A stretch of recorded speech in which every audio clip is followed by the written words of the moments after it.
இங்கே பாருங்கள், கோழிக்கறி, முருங்கைக்காய், காலிஃப்ளவர் குழம்பு வைக்கிறேன்.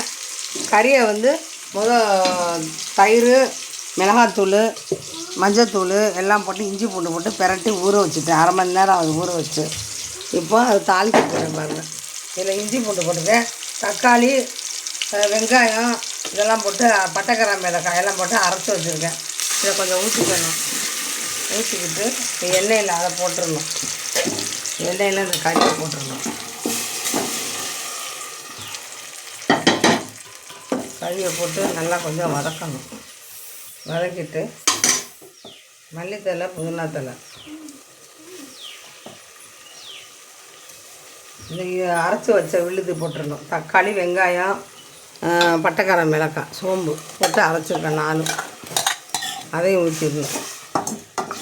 ஊற்றிட்டு முருங்கைக்காயும் போட்டுடணும். முருங்கைக்காய், மஞ்சள் கறியில் போட்டிருக்கேன், பரவாயில்ல. மிளகாத்தூள், மல்லித்தூள்,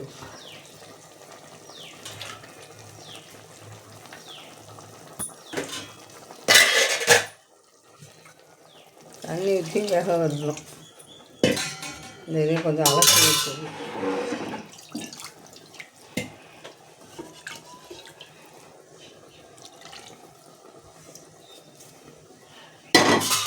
தேங்காய், கசகசா, கொஞ்சம் முந்திரி பருப்பு போட்டு அரைச்சி வச்சுருப்போம்.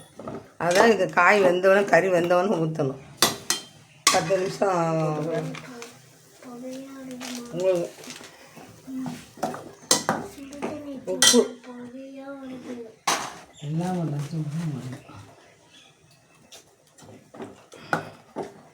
நல்லா வேகணும்.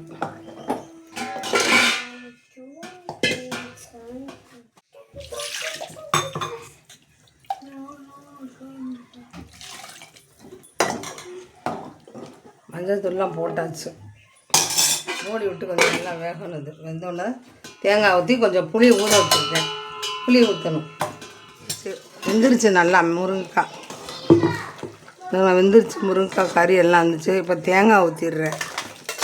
தேங்காய் ஊற்றி காலிஃப்ளவர் உப்பு போட்டு மஞ்சள் போட்டு வேக வச்சுருக்கேன். காலிஃப்ளவர் போட்டு வேக வச்சுருக்கேன். புளி கொஞ்சம் ஊற்றிடுறேன்.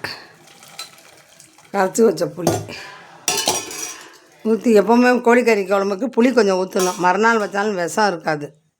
இப்போ இதையும் போட்டுறேன். ஒரு கொதிக்க விட்டுறேன். அதை கொதிக்க விட்டால் அவ்வளோதான், சரியாக போச்சு குழம்பு. கொதிக்க வச்சு கொஞ்சம் மிளகாத்தூள் போட்டு இன்னும் கொஞ்சம் தாளித்து விட்டுறணும். ஒரு கொதி வரட்டும். மூடி வச்சிடுறேன்.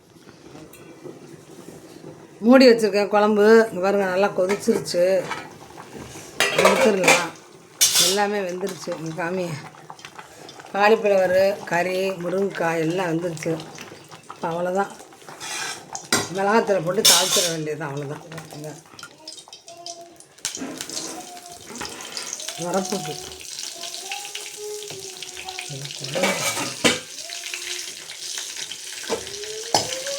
நிப்பாட்டேன். இந்த அவ்வளோதான், மிளகாத்தூளை போட்டு தாளிச்சாச்சு. குழம்பு ரெடியாச்சு. பார்த்துக்கோங்க, அவ்வளோதான், முடிஞ்சிருச்சு. கோழிக்கறி, முருங்கைக்காய், காலிஃப்ளவர் குழம்பு. இந்த எப்படி இருக்குன்னு பாருங்கள், தலைன்னு இருக்குது. அப்படியே போட்டு சாப்பாடில் சாப்பிட்டுக்கலாம், தோசை இட்லிக்கு சாப்பிட்டுக்கலாம்.